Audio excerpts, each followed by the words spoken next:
ಬಾಗಿಲಲ್ಲಿ ತಡೆದು ನಿಂತ ವೈಕುಂಠದ ದ್ವಾರಪಾಲ ಕೋಪಗೊಂಡ ಯೋಗಿಯ ಶಾಪ ಪಡೆದ ತಾ ಶಾಪ ಪಡೆದ.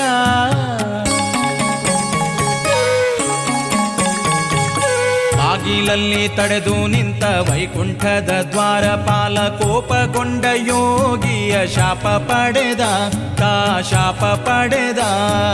ರಾಗವನ್ನು ನೀಗದೆ ಭವರೋಗಿಯಾಗಿ ಮೆರೆದ ಜಯ ವೈಕುಂಠದ ಬಾಗಿಲಿಂದ ಭೂಮಿಗಿಳಿದ ತಾ ಭೂಮಿಗಿಳಿದ.